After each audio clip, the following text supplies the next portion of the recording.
Bismillahir-Rahmanir-Rahim. On the final days that mark the month of Sha'ban, the Prophet rose and delivered his prophetic sermon saying, "O people, the month of Allah has approached. Join me, your dear servant, Muqtada al-Karbala'i, as we discuss and go the merits and the values of Shahr Ramadan through the sermon of the Holy Prophet, peace and blessings be upon him. Wassalamu alaikum wa rahmatullahi wa barakatuh."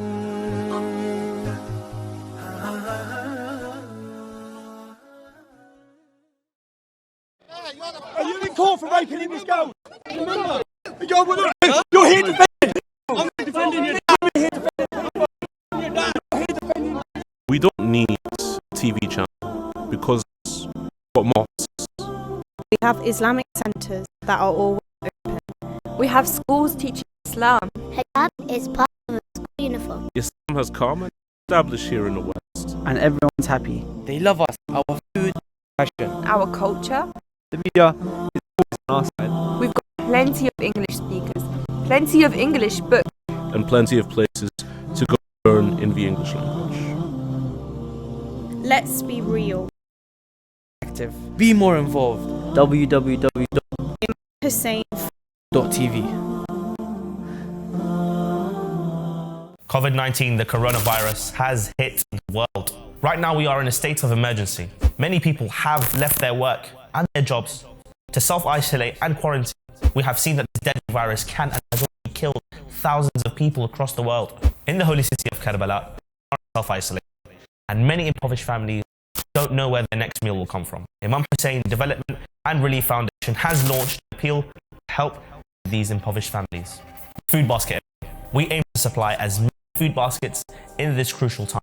If you can donate £20 or $20, it would help us in providing rice, bread, fruit, vegetables, as well as meat and dates to these suffering families. Rasulullah sallallahu alayhi wa sallam said, feeding a brother or sister in faith is the greatest deed. Let us together help eliminate hunger from the holy city of Karbala in these tragic times. So please visit www.ihdrf.org.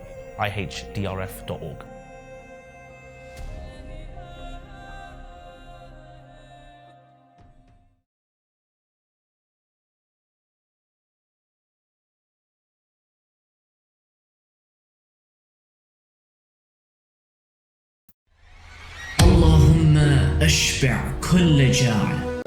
Allah satisfy every hungry person. Now what if the hungry person is actually referring to you and I? Not hungry for food, but also hungry for knowledge. Join me on du'as digging deeper, where we'll go beyond the surface level of these exquisite du'as from Ahlul Bayt alayhim salam, as per the commentary provided by our dear scholars. A show exclusively on Ammar Nakshawani TV3.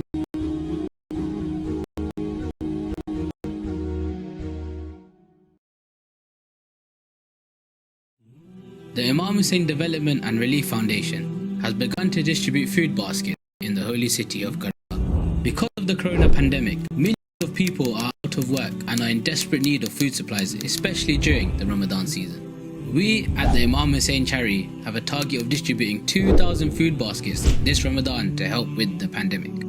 £20 or $25 will allow families to receive rice, eggs, flour, milk, meat, vegetables, tea, dried lemon and dates to help them last just over a week. Your donations of £20 or $25 will provide 40 iftar meals. The ajr in opening someone's fast is phenomenal. Don't miss out on this good deed. We managed to hit our target last year. Let's do it again.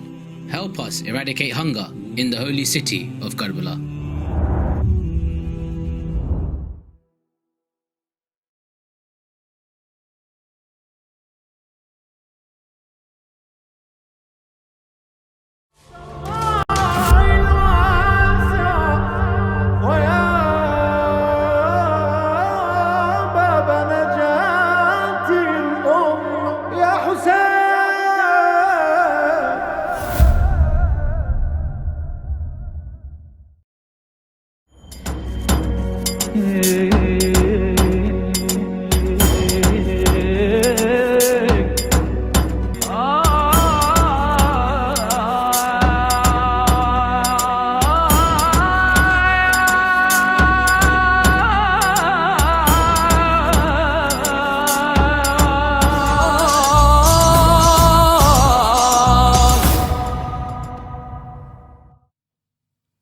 بسم الله الرحمن الرحيم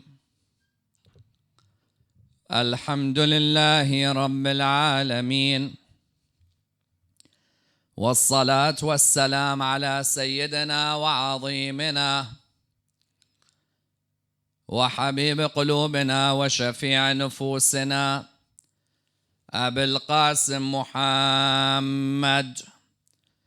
اللهم صل على محمد وآل محمد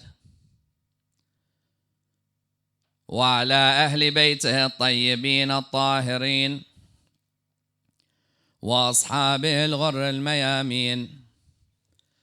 الحمد لله الذي جعلنا من المتمسكين بولاية سيدي ومولاي علي بن أبي طالب. الحمد لله الذي هدانا لهذا وما كنا لنهتدي لولا أن هدانا الله. أما بعد، يقول الله في كتابه الكريم بسم الله الرحمن الرحيم وجاءت سكرة الموت بالحق ذلك ما كنت منه تحيد. What will our final moments look like when we die? How will it feel when death approaches us? Indeed, this discussion is a discussion that affects the life of each and every human being in the world today. Every single one of us at one stage or another has pondered those final few moments of our life, or what some call the pangs of death. How will we pass away? As in, will we pass away with a peaceful death, or will we pass away with a death that is full of anguish? Will we pass away with a death that is a death where in one's sleep one passes away? Or will one pass away, for example, having been tortured and then killed? One never knows exactly how they're going to die, but they always reflect on these final moments in their life. Because when we look around us and we witness those who pass away, you find that some pass away in a state of peace. They pass away and people are happy for them that they passed away without much pain. Then you may have gone through a friend or a member of the family who may have passed away where their final moments were seemingly full of anguish. As in their final moments, they had to go through intense surgery. They had to go through, for example, different types of therapies which you wouldn't wish on your worst enemy. You see them in excruciating pain, and it makes you think to yourself that I hope I don't go through that excruciating pain as well. I hope that I can pass away in a way in which I don't feel any pressure, both physical or emotional, affecting me. One of the main areas in which Islam sought to discuss how one dies is, of course, about the pangs of death and about what we go through when we die.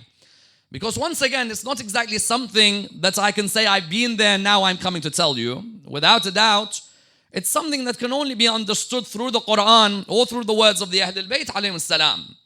But we ask ourselves a number of questions when we think about our final moments on this earth. Amongst them, for example, is what happens if I do go through pain? Or if my father or my mother went through pain? Is it because they were sinful? Is there a test that's happening? Oh, that's why you'll find that there are some who might turn around and say that is there no way you can give them a merciful death or an easy death? As in only a few years ago, there was a time when people were saying that euthanasia should be applied. As in a way, a sort of assisted suicide should be allowed, where a person shouldn't go through any pain or a person shouldn't go through any suffering, that it's unbearable for us seeing them like that. How do they feel? What are they going through?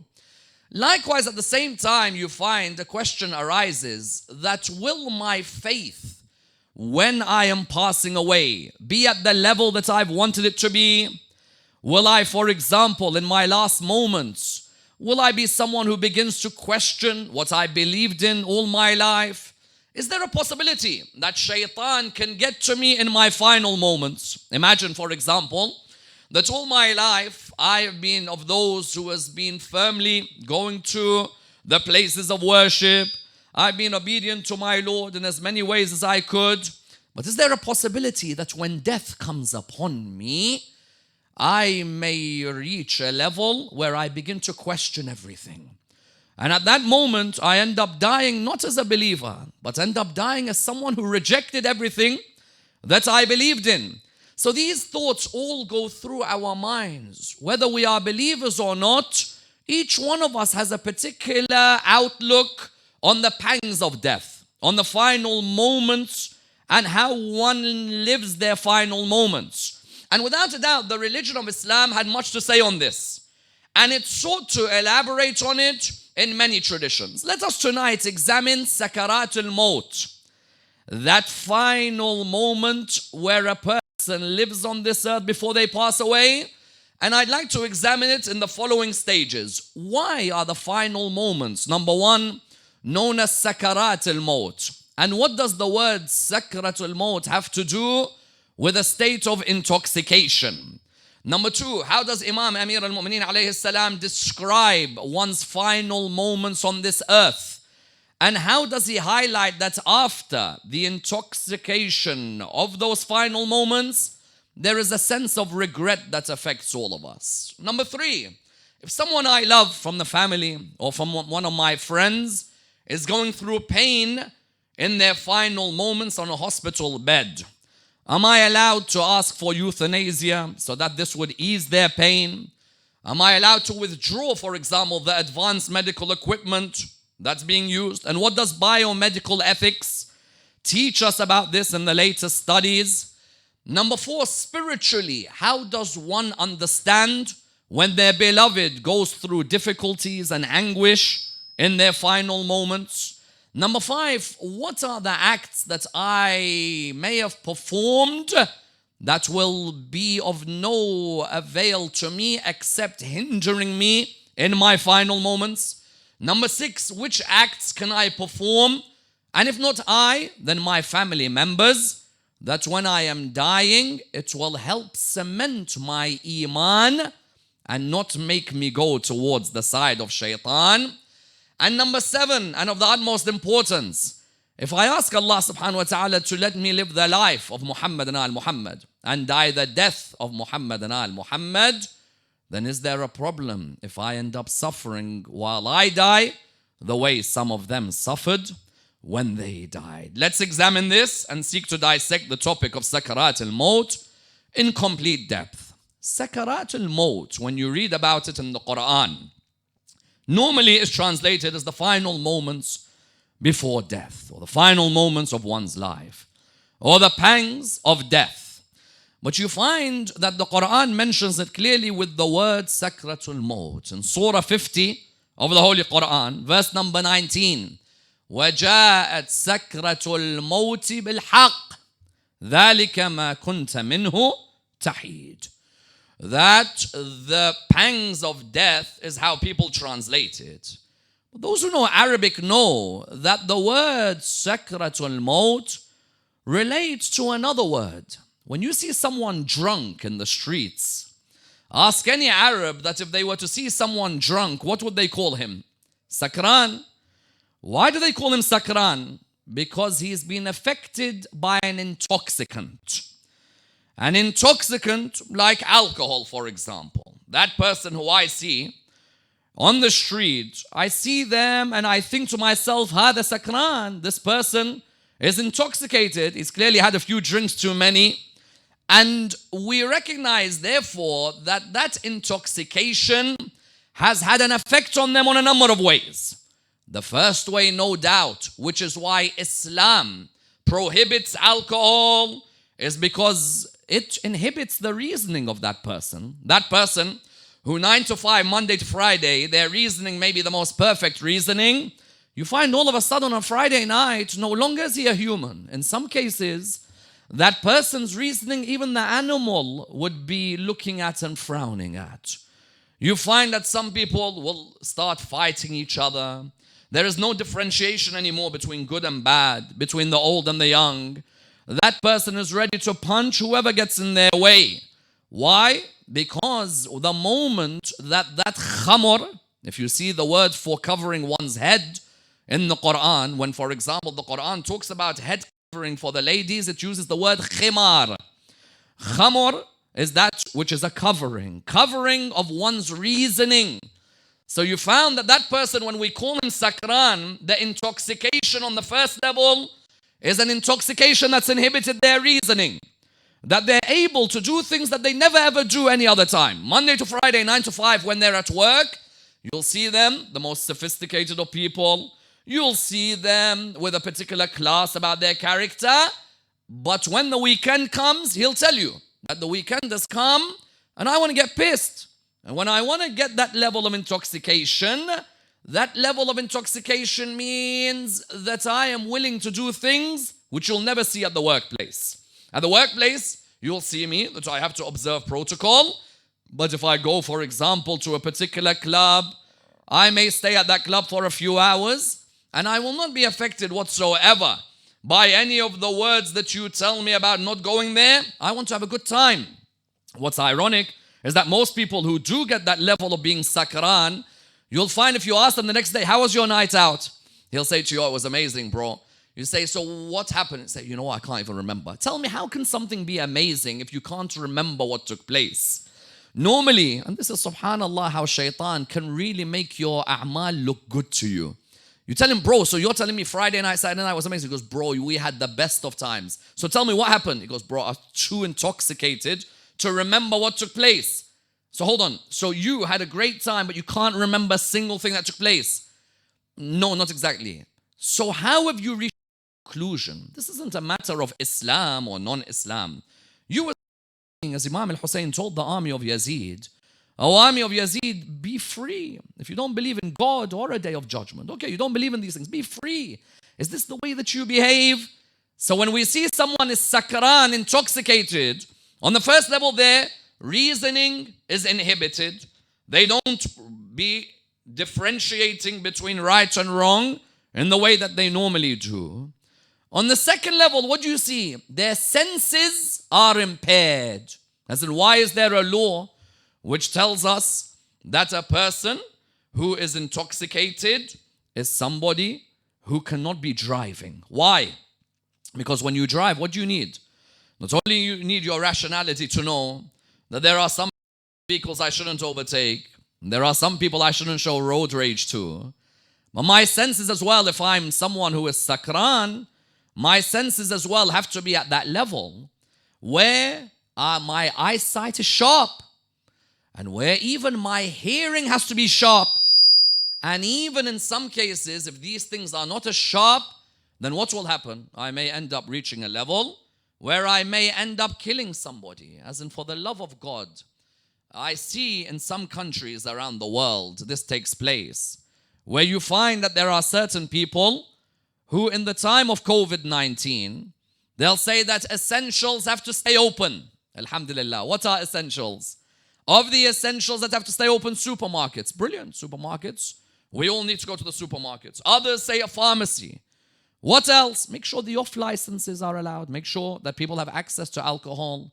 We are at a time where we're trying to help our senses and their development, our physical bodies and their cleanliness.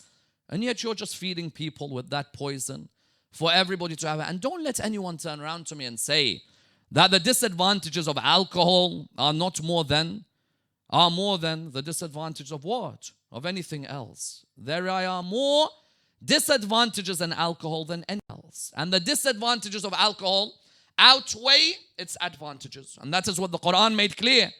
That you may find advantages in alcohol, but the disadvantages are many more. And therefore bring a destruction to society. So therefore, when a person is at that level of being sakran, that person is so intoxicated that what happens to them is their sight goes. In some cases, their hearing goes. In some cases, their speech even goes. You'll see him trying to form a sentence. See anyone who's drunk, and I mean drunk on a different level, you'll see that same person, I don't care, he could be the best actor in the world, the most eloquent actor you'll ever come across on stage, or someone who's a broadcaster on the media. Look at them after they're drunk. They babble the words, sometimes staggering. And you found, therefore, that it meant that their senses being impaired meant that those gifts that they were given by their Lord, they've abused, they've misused, and they end up somebody. And that's why in the religion of Islam, the Quran revealed the verse, Bismillah ar-Rahman ar-Rahim, Ya ayyuha alladhina amanu, la taqrabu as-salata wa antum sukara. O you who believe, do not approach salah while what? While you are in a state of intoxication. Some of these new Muslims had drunk for many years before Islam came. So when Islam sought to prohibit a person from being a sakran, Islam came and said that don't approach salah while you are intoxicated. Of course, someone can take this verse out of context and say, okay, drink, I don't have to pray because the Quran says, Ya ayyuha alladhina amanu, la taqrabu as-salata wa antum sukara. So if you are drunk, don't go near salah. But when you're not drunk, you can go and pray. No, on the contrary. The Quran made it clear that never ever be at that stage where you drink alcohol. And the hadiths of Ahlul Bayt are clear. But in the early days, it was telling those companions, Ya ayyuha alladhina amanu, la taqrabu as-salata wa antum sukara. So therefore you found that when we come to salah, there is this myth that goes around that if you drink alcohol, you cannot pray for days. This is absolute nonsense. Salah doesn't stop because you've drunk alcohol. You still have to continue praying. Someone says, no, because I've drunk, so I'm 40 days off now from salah. Nothing stops salah. Even if now your mother is on her deathbed and she can't even move and she can't even do wudu, you can be the one who helps her do wudu if she can't move at all. You could tap the areas of wudu, for example, for her with some water, and she can pray even with the movement of her eyes. But what the Quran wanted to highlight, therefore, was when the Quran said, وَجَاءَتْ سَكْرَةُ الْمَوْتِ بِالْحَقِّ, and the intoxication of death has come upon them. The Quran, what did it want to highlight? It wanted to highlight, you see how intoxicated you are. When you see, for example, someone whose senses are in, come and look at yourself in your final moments. It's as if you are like that sakran that you've seen. That sakran that I've seen. I saw them start babbling until they got to a level where they couldn't even speak. And I saw them, even in some cases, saying, listen, I can't even hear you properly. I can't even focus on what you're saying. And with some of them, you saw that I can't even look straight. And hence why drink driving is the cause of so many deaths. The Quran wanted to highlight to us that the human being in their final moments, you want to know what the human being goes through? It wanted to highlight that those senses that you have, they start going. But which one goes first? Imagine, I want all of us to picture this scene. Because for many of us, we think that death will never come to us. That's why Surah Al-Jumu'ah says to all of us who try and run away from death, Bismillah ar-Rahman ar-Rahim, قُلْ إِنَّ الْمَوْتَ الَّذِي تَفِرُّونَ مِنْهُ فَإِنَّهُ مُلَاقِيكُمْ. Say that death which you try and flee from, it's going to get to you. It's going to get to each one of us. So we might as well from now know what exactly is going to happen to us when we die. And of course, someone can turn around to me and say, Sayyidina, well, how do you know? You've not been there. I don't need to know. Muhammad and al-Muhammad salawatullah wa salamu alayhima are my encyclopedia. Because they are the ones attached to the heavens. And the heavens provides us with guidance. So what happens? There is no one who can describe this like Amir al-Mu'mineen alayhi salam. Imam Amir al-Mu'mineen is one of my main sources when I want to understand death and the stages of death and the hereafter. And in Nahj al-Balagha, he has certain lines about death where he opens up the reality of death for you. What does he say? He talks about the fact that when we are dying, as we are in our final moments, we can look around us, we can see. For example, I can see my mom's there. I can see my father's there, my brother, my sister, a couple of my friends are there. So I can see them and I can hear them chat. And I can, for example, gauge maybe a little response. But then Imam talks about اجتمعت عليهم سكرة الموت. Then all of a sudden, the intoxication of death starts overtaking. And when it starts overtaking, remember, what was I able to do? I was able to speak, and I'm able to hear, and I'm able to see. What's the first one to go? Speech. Imagine that moment that someone's saying something to you and saying, just tell me, you okay? And you're looking at them, you can see them. You can even hear them. But you're not able to reply. Just imagine that moment, my dear brothers and sisters. As in when you're not able to reply, this even tongue of ours has a right over us, as Imam Zain al-Abidin alayhi salam says. That this tongue of ours, جرمه صغير وجرمه ثقيل, Imam Ali says. Its weight is so small, but its power is devastating. Use it in the right way, because there'll be a day it's not there for you. Imagine a day where you're looking at your father who you've loved all your life. And all of a sudden you say, Dad, are you okay? And he's just looking at you. When he's looking at you, Imam Ali says, this is Sakrat al-Mawt. This is Sakrat al-Mawt. اجتمعت عليهم سكرة الموت. Meaning that all of a sudden it's all on top of us. And when it's all on top of us, what's happening to us? May Allah subhanahu wa ta'ala, these are difficult lines. The speech starts leaving us. And then all of a sudden after that, what begins to leave us? Our hearing. Imagine you're on that bed and it goes. You can't even hear anymore. And then all of a sudden what happens? Now you can't even see those who you loved. And before you know it, that moment the soul leaves the body. That is Sakratul Mawt. Therefore, when the Imam is saying to us, اجتمعت عليهم سكرة الموت, what is the Imam saying to us? That that's what happens to each of us. We who think we're so powerful and that nothing will affect us, first and foremost, we can't even respond. And then after that, we can't even hear. And then after that, we can't even what? After that, we can't see those who we loved.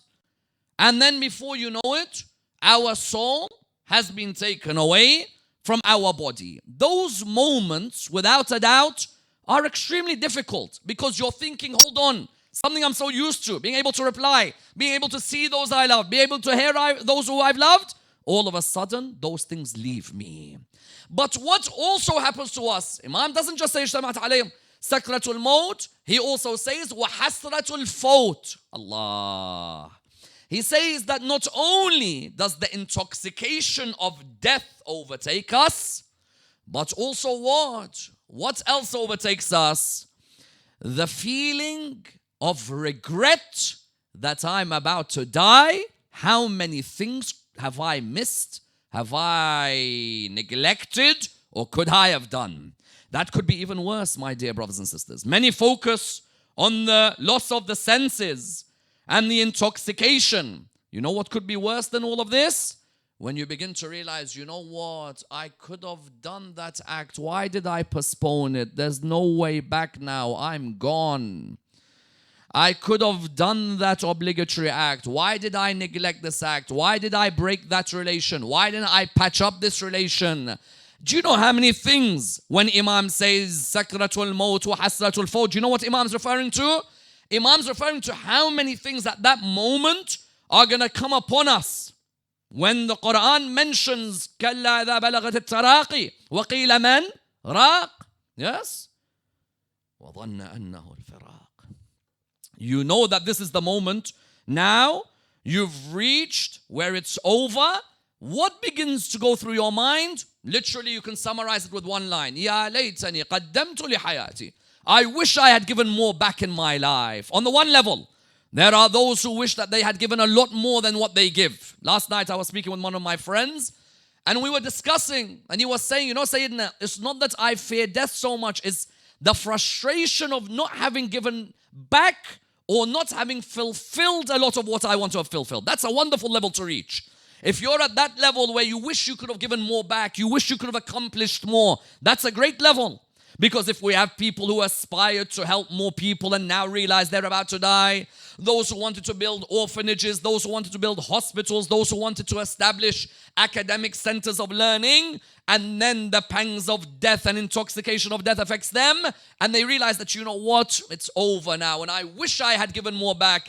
There's that hasra of that lifatni, that which is now gone past me. Those people are at a high level because for them, they're not thinking only about what they've missed. They feel that, you know what? Allah told me aqim as-salah, I established salah. Allah told me atu zakat, I made sure that I paid the poor rate. Allah told me kutiba alaykum as-siyam, I established it. Allah told me I enjoin upon you to be good to your parents, I was good to my parents. But there were certain accomplishments which I could have done, but it's a shame now. That's one level. But then there's another level. Which level? The level of regret of those wajibat, those obligatory actions which Allah subhanahu wa ta'ala asked from you, but you kept postponing. Why? Because you're thinking, I'm in my 20s, I'm going to live till 80.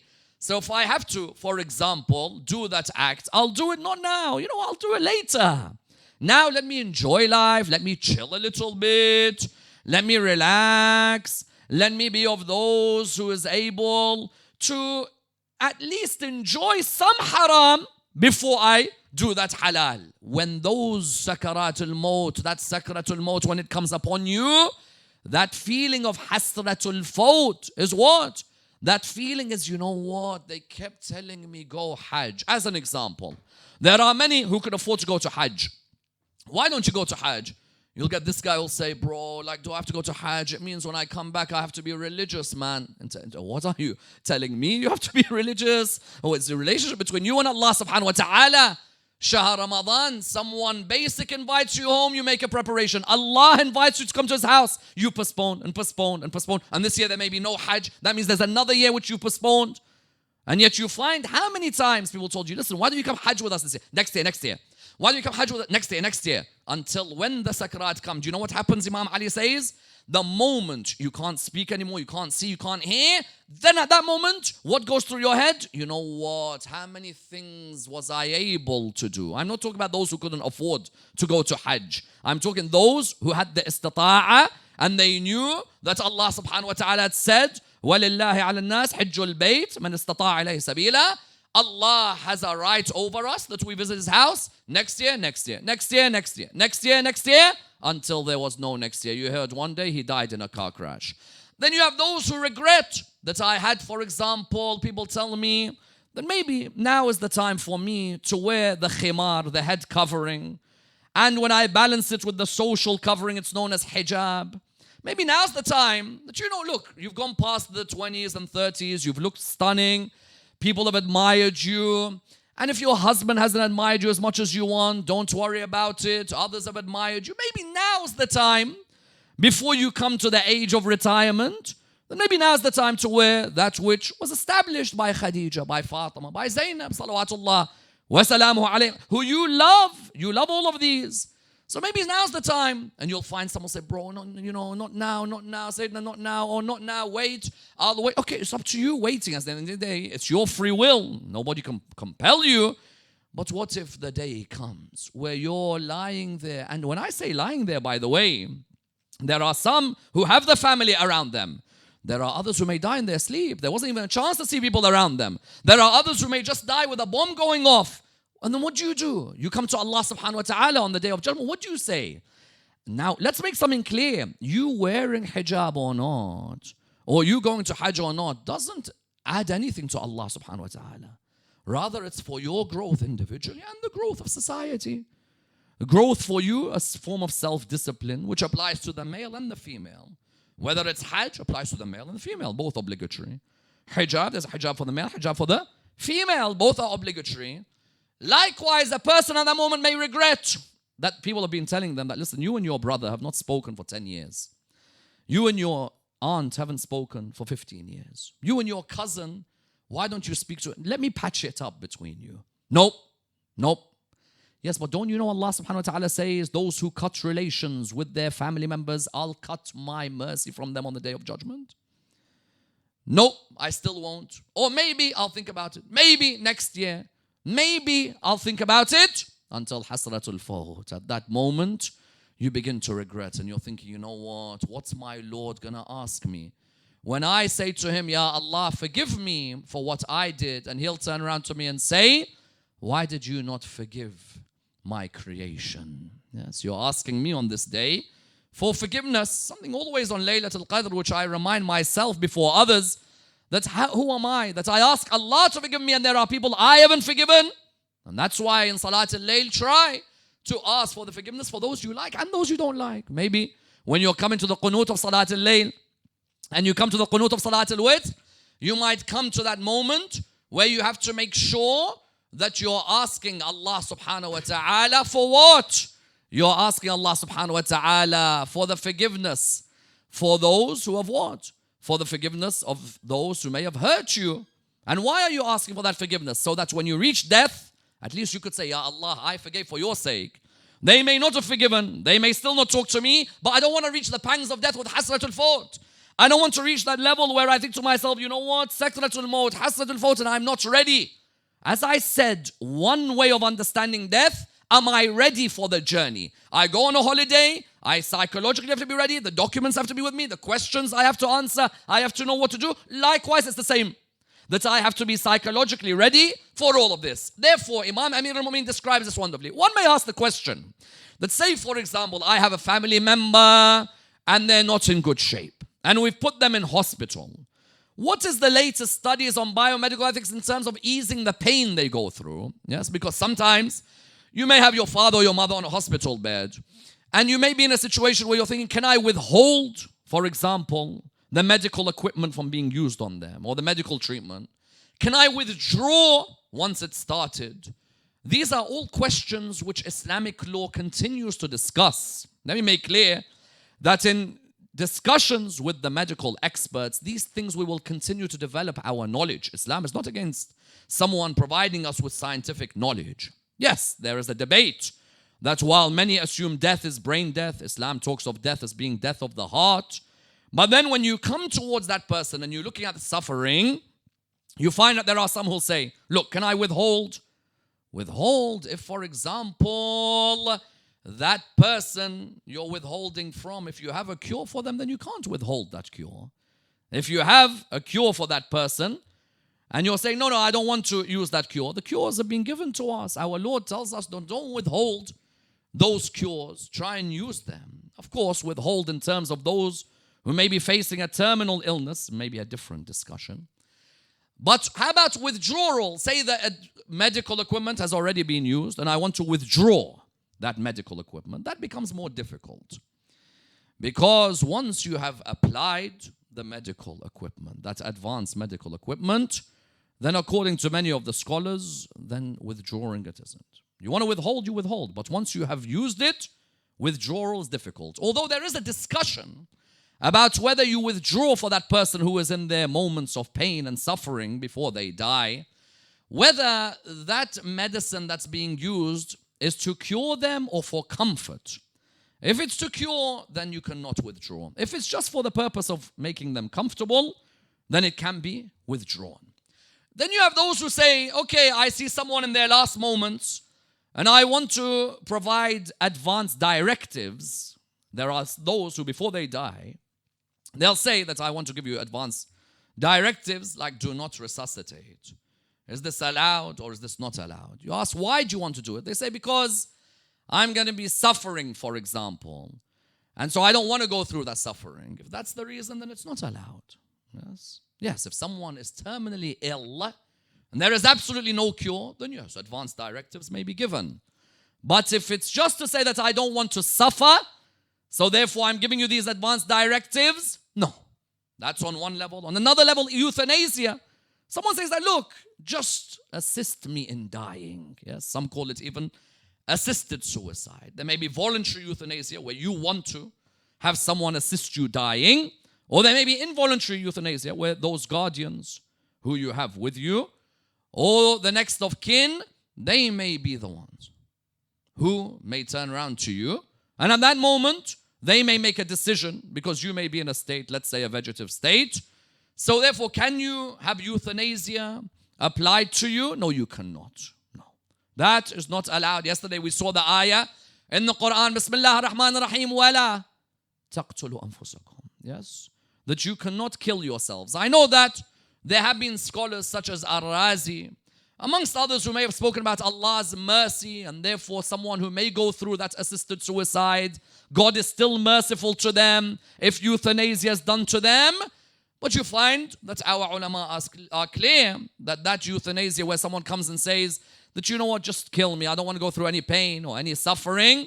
Enough is enough. That's different, of course, from morphine. Morphine to ease pain is different. Whereas someone who comes and tells you that just kill me off, that is something not allowed. Why? Why?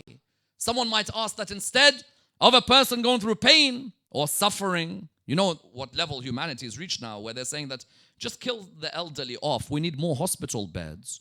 So if someone's old, just get rid of them. That's not the level we want to reach as human beings. Don't reach a level where you're a robot. You're still a human being. You have feelings. Don't reach that level where you say, kill off the elderly, get rid of them. I need more beds over here. But also, when it comes to pain and suffering, there is something that we need to understand over here. Because in relation to euthanasia, we aren't the only people who say that euthanasia cannot be done. In Jewish law, for example, euthanasia is not allowed. Why? Number one, they say that that person who you see, you think that these are their final moments before they die. Who are you to know if it's definitely their final moments? The power of supplication may help them. Sometimes you may find the power of dua, no doubt, is so powerful that someone who you were told definitely is going to die. I saw a video today of one of our brothers in the community in London. He was certain that he's going to die. People's ad'iyah, people's supplications came. And even though there was pain, there was suffering, but those supplications, don't doubt them. So you have in Judaism, for example, the discussion that euthanasia, where you come to somebody and you say, I'll assist you in dying so you don't go through any pain or suffering. You have, for example, on the one level, Judaism says supplication. Judaism also says that you were born in a struggle and you'll die struggling. When we were born, we were gasping for breath, aren't we? And our mothers would hold us. And likewise, when we die, we'll gasp for breath. That's the story of life. You also have, when it comes to Christianity come forward with a wonderful point. Christians say that euthanasia is not allowed for what reason? For the reason that sometimes pain and suffering at the end of one's life is also a spiritual moment and maybe a spiritual test for them. Why? Because when I'm going through these trials, sitting in a hospital bed, sometimes lonely, no family, that might be a major test of my iman and my sabr, my faith and my patience, and a test from Allah subhanahu wa ta'ala. Because somebody could have gone through a whole lifetime with no tests. Someone could have gone through a whole lifetime without any moments where they would have been tested or with any trials. Believe you me, I've met people where I've given lectures to them, whether here or around the world, and they'll say to you that, you know, you always talk about trials and tribulations. We've never gone through any. That trial or tribulation, they may not have gone through, and maybe in their last moments. Their last moments may be where they are tested. At that moment, can they relate to the fact that maybe this is a trial to test their faith? Can they remain strong? Tawasaw bil-haq, tawasaw bil-sabr. Are they able to reach that level? Those final moments, no doubt, are difficult for us. If I see my dad, I see my mom, I see someone I love, and they're going through difficulties in their final moments, of course I'm going to be hurt.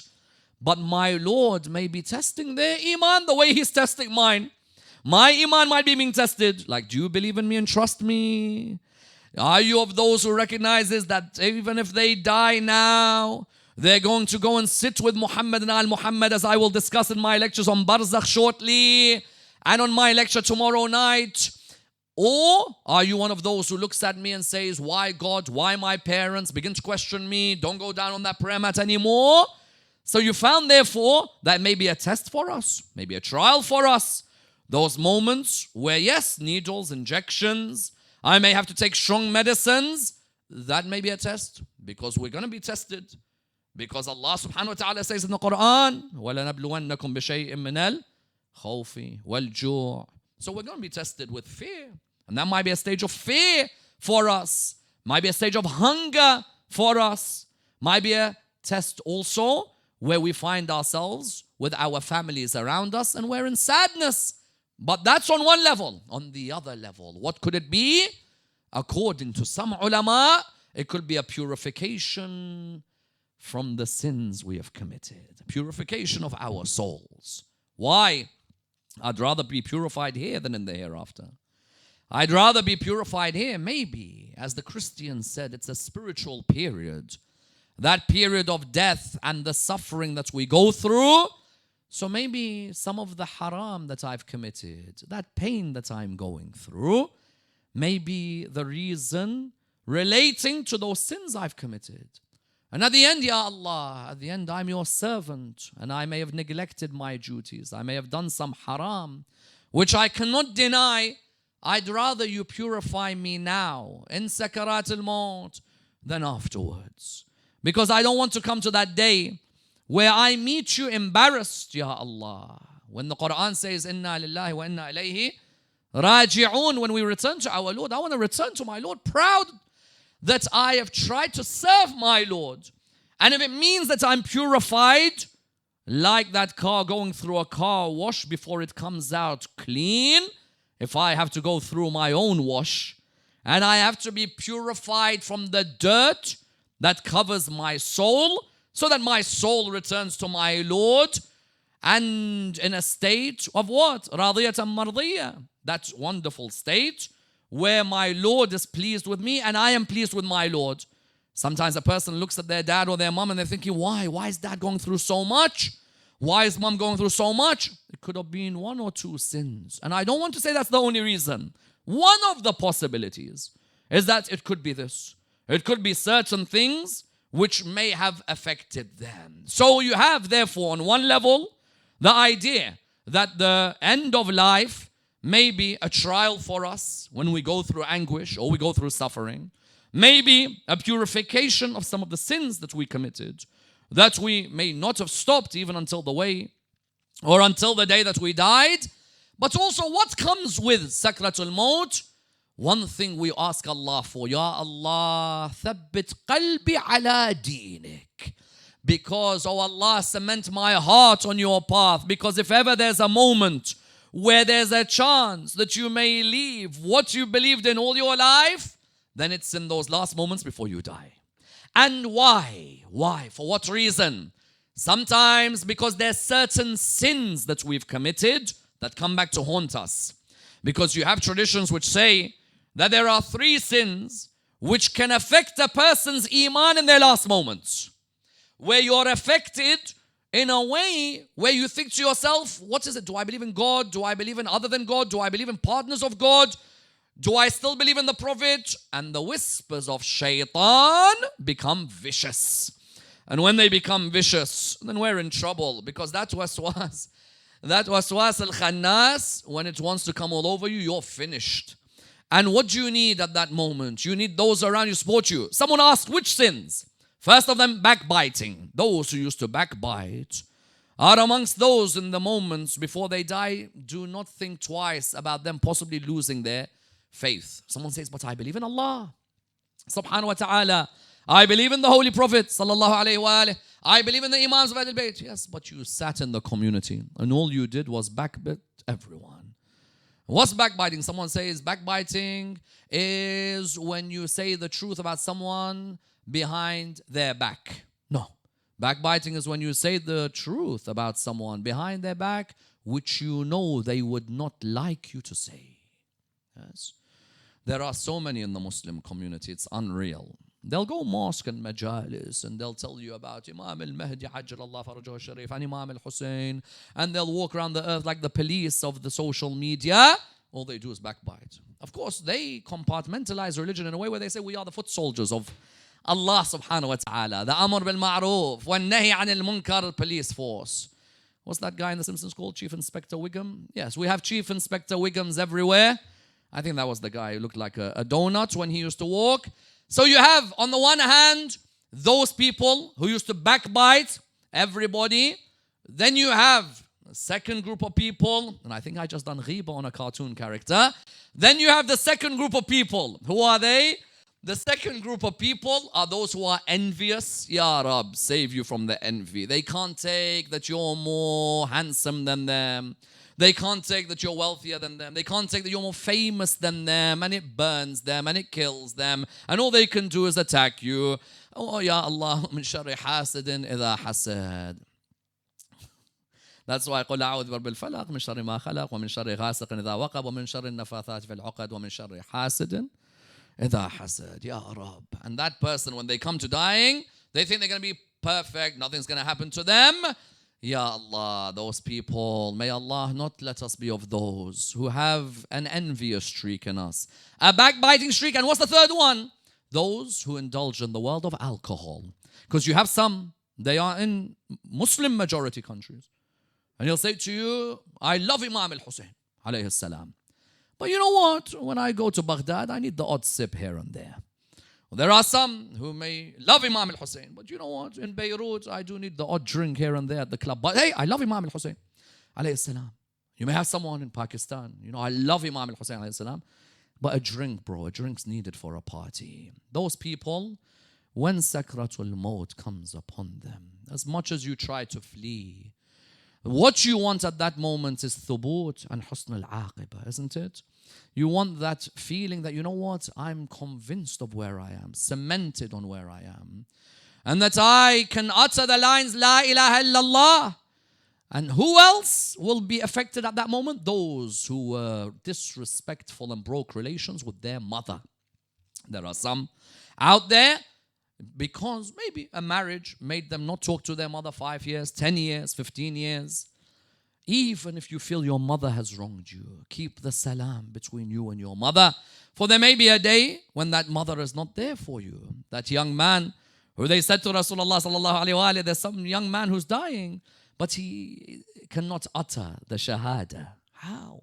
All my life I can't utter. When will I not be able to utter it? Sakratul Mawt.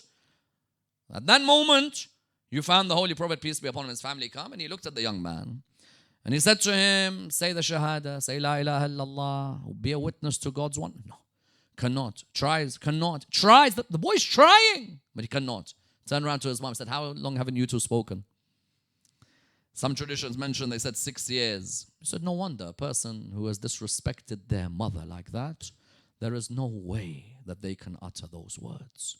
What else do we want to utter in those lines, those final moments? La ilaha illallah. Yes, ashhadu an la ilaha illallah wa ashhadu anna Muhammadan Rasulullah. Isn't that what I want to utter? That's what I want to utter.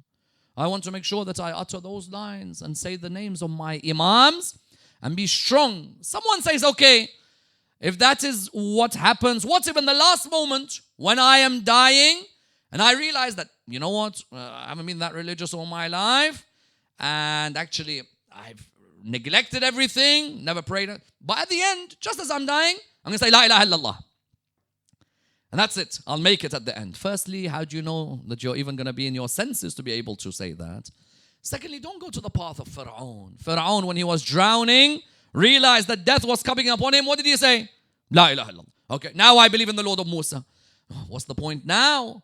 What's the point? Al-an. Now the Quran says Al-an. Now you want to say you believe?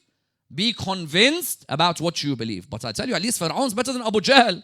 Fir'aun, when he was dying, at least he thought, you know what, let me just say La ilaha illallah before the eyes go and before everything else goes.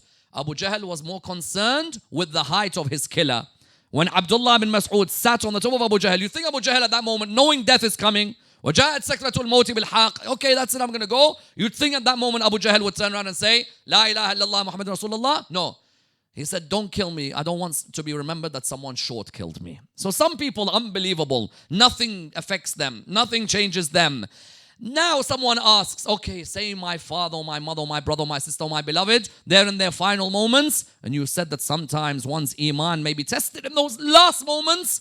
Then what can I read for them? When I'm sitting by their deathbed, is there something I can read? Make sure that you know these things. Of them, dua al-adila is something you can read. A supplication that may not have come to us from the Imams of Ahlul Bayt, but is a supplication that allows us to be able to say the words which help those in those final moments. Likewise, Surah Yasin. Yes, that's another of them. Likewise, Surah Al-Safat, another surah to read next to your mother or father in their final moments. Likewise, Surah Al-Ahzab, another of the surah to read.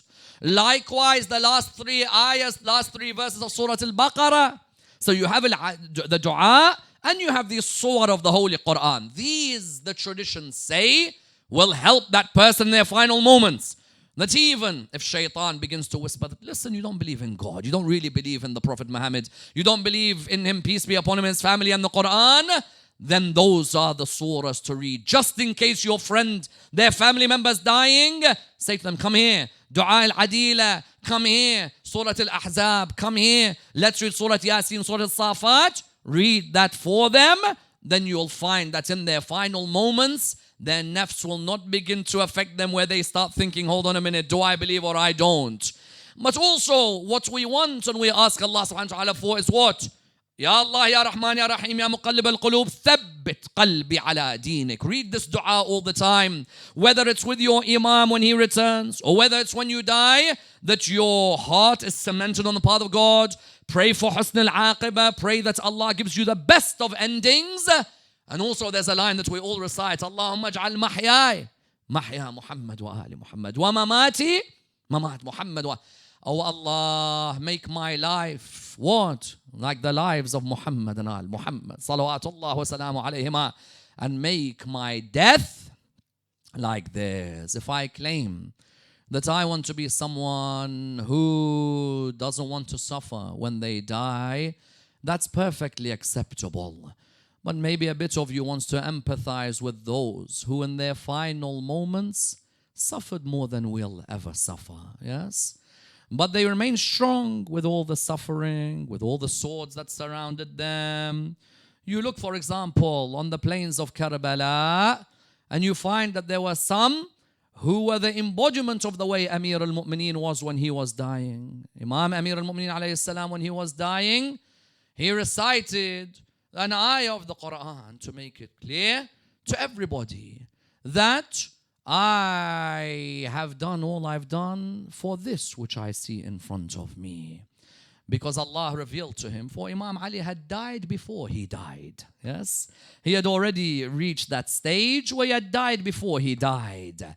And so when he looked at the anguish of death, the suffering, so be it. Ibn Muljam has struck me in this month. But Allah revealed to him and made it clear for him, made it easier for him. You find his son, Abu al-Fadl, when the moment swords were around him, he told his nafs that don't worry, these are the final moments. Ya nafs, la takhshay min al-kuffar. Wabshiri bi rahmat al-jabbar ma'a al-nabiy al-sayyid al-mukhtar. Oh nafs, don't be scared of these disbelievers. Have glad tidings of who? Of the merciful Lord. In a moment, you'll be with the Holy Prophet. There were some who were injured on the plains of Karbala. And you found, even with all their injuries, you'd think that they say, why am I suffering, Ya Allah? Why am I going through pain and anguish? One of them looked at the holy eyes of Abu Abdullah al-Hussein alayhi salam, and he said, who is like me? When what? Who is like me? And the cheeks of the grandson of Rasulullah sallallahu alayhi wa alayhi on my cheeks. Yes? That line highlights that those people, even if they were suffering, even if they were cut up, even if they were in pain, in Sakrat al-Mawt, it did not affect them, for they had that conviction. But even if I go through pain and whatever suffering I'll go through in my life, it will not be an iota of what Imam al-Hussein alayhi salam suffered on the plains of Karbala. When the Maqatil tell you that he looked like a hedgehog from the amount of arrows that covered his body, I appreciate that none of us wants to go through pain and anguish when we die. But I ask you, was there pain and anguish like the grandson of Rasulullah's pain and anguish? Was there any pain and anguish? Was there any difficulty like what Abu Abdullah went through? Even though he still said, oh my Lord, what did I find when I lost you? And what did I lose when I found you? And he would constantly talk to his Lord in those moments. But no doubt the pain that he faced was a pain that nobody will ever see the like of again. In those final moments when they began to kick the head of Abu Abdullah and they began to slap the face of Imam al-Hussein alayhi salam, with one of them hitting his chest and another striking his head and the other sitting on his chest and using his dagger to sever his neck. that remained with al-Muhammad, that even if they were going through their final moments, there was only one man in their head, that whatever I go through in my final moments, there's only one man who went through more difficulties than any of us. That's why in Mashhad, if you take your heart to Mashhad, Imam al-Rida alayhi salam in his final moments, he said, take me off this bed and place me on the ground. They said to him, why? The bed is more comfortable for you. They took the Imam and they placed him on the ground. All of a sudden, one of the people asked, oh Imam, why are you on the ground? They saw the tears trickle from the eyes of Imam al-Rida alayhi salam in his final moments. Then they heard the Imam say, I wanted to feel for a few moments what Imam al-Hussein felt when he lay on the ground on the 10th of Muharram. I'll add just this one line. When Imam al-Hadi was in his final moments, he asked, take me out in the sunlight, let me stay there. They said to him, but Imam, the burning sun of Samarra will burn you. What did the Imam reply? He said, let me feel a bit of the burning sun, the way the sun burned the son of Fatima al-Zahra when he lay on the plains of Karbala with no one to cover him. Inna lillahi wa inna ilayhi raji'un. We pray to Allah subhanahu wa ta'ala to raise us with Muhammad and al-Muhammad. Ya Allah, raise us with the Imam of our time, Imam Sahib al-Asri wal-Zaman. Ya Allah, cement our hearts on your love and your obedience and the love and the obedience of Muhammad and al-Muhammad. For our brothers who are feeling unwell in these moments, we have Brother Ijaz Khan and Brother Aslam Hashim and a few other brothers and sisters who are feeling unwell. We raise our hands in dua, reciting the ayah, and in the name of the one who was ill at Karbala. Bismillah ar-Rahman ar-Rahim. Amma yujibu al-muftarra idha da'ah wa yakshifu as-su'. أما يجيب المضطر إذا دعاه ويكشف السوء. أما يجيب المضطر إذا دعاه ويكشف السوء. أما يجيب المضطر إذا دعاه ويكشف السوء. أما يجيب المضطر إذا دعاه ويكشف السوء. For the originators of this majlis, Ya Allah, bless their families with the intercession of Muhammad and al-Muhammad. We pray for the dearly departed souls with a Surah Al-Fatiha. But before it, wherever you may be, the loudest of your salawat.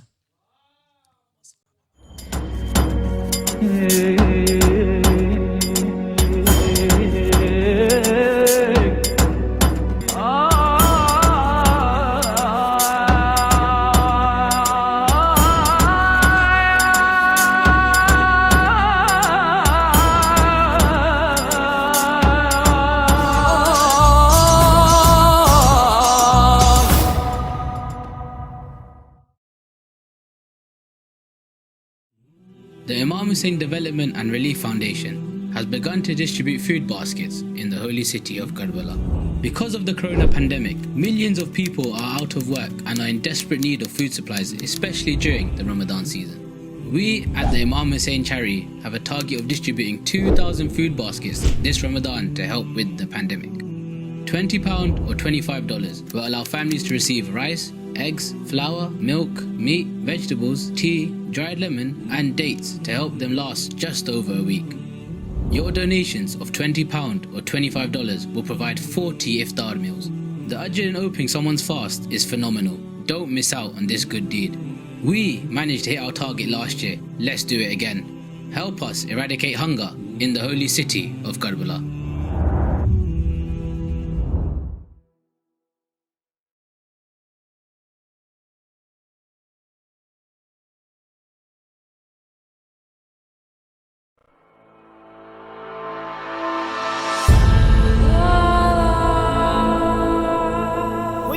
have a duty towards the preservation and the propagation of the message of Imam Hussein alayhi salam. Indeed, one of the best ways to work towards the reappearance of Imam al-Mahdi ajjalallahu ta'ala farajul sharif is through promoting the values of Karbala.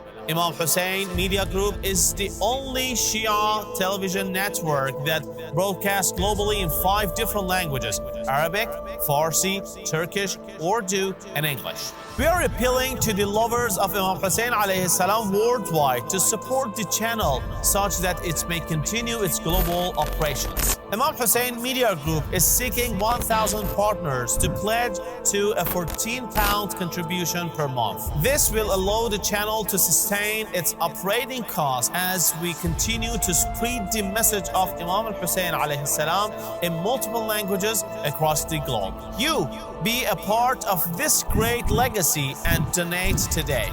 You can pledge in 2 ways. www.imamhussein3.tv/donate will take you direct to our donation page where you can pledge monthly. Or you can call or WhatsApp us on 0044 793 9917163. Imam Hussein TV, your gateway to Karbala.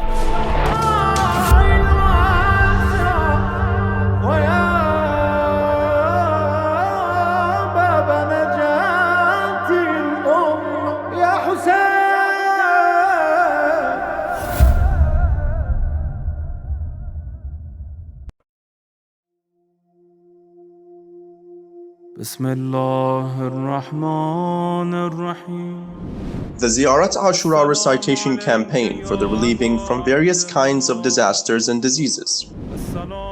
Imam Hussein Media Group invites all the believers all around the world, men and women, to join this campaign and supplicate the Almighty Allah, as well as resorting to the gate of salvation, Imam Hussein, peace be upon him. Join this campaign. بسم الله الرحمن الرحيم إن الله وملائكته يصلون على النبي يا أيها الذين آمنوا صلوا عليه وسلموا تسليما الله أكبر الله أكبر الله أكبر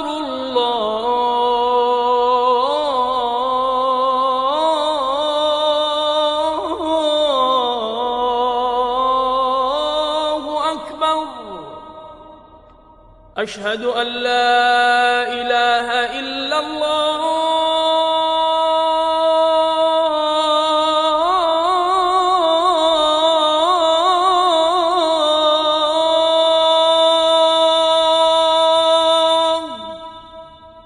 أشهد أن لا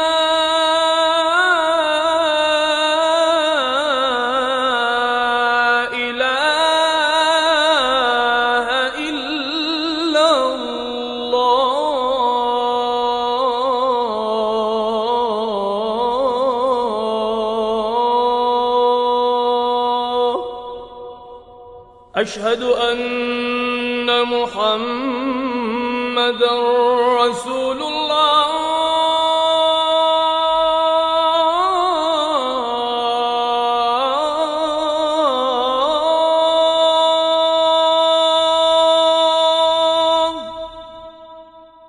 أشهد أن محمدًا رسول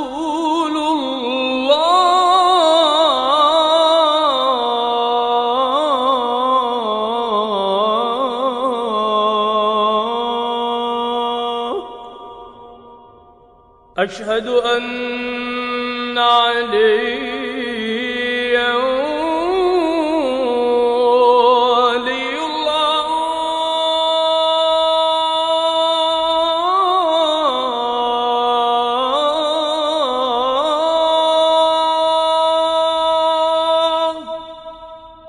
أشهد أن عليا أمير المؤمنين حجة الله.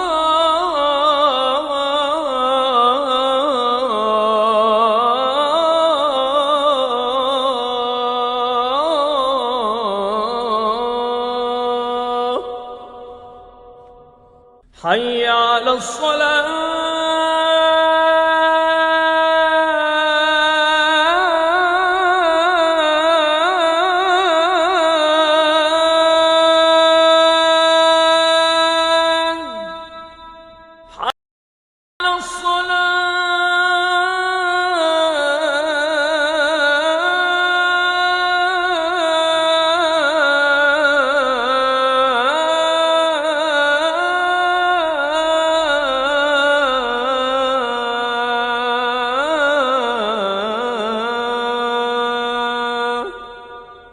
حي على الفلاح.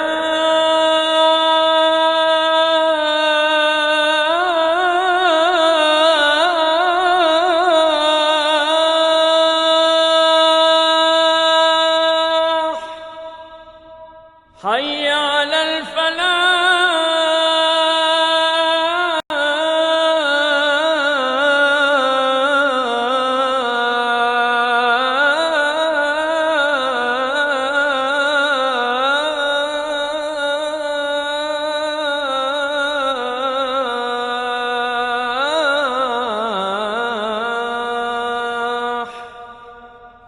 حي على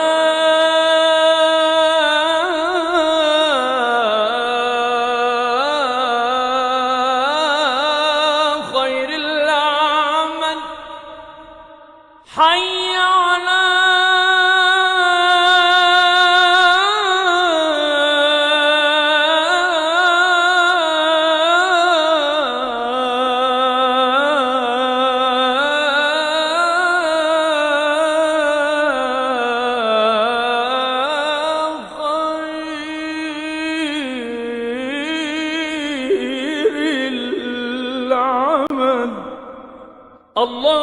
الله أكبر.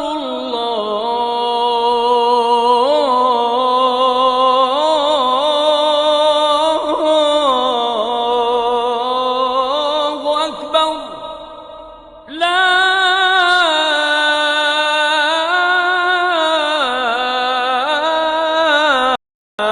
إله إلا الله.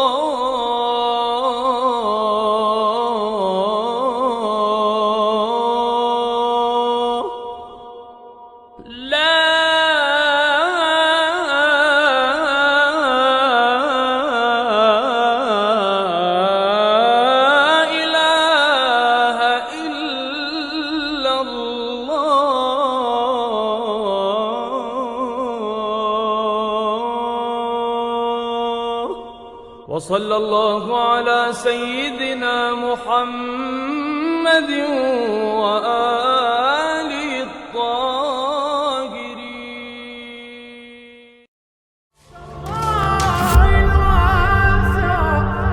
ويا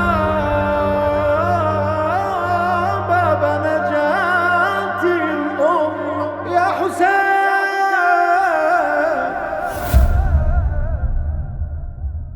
خدا رحمت کنه همه گذشته ها رو. پدر ما رحمت الله علیه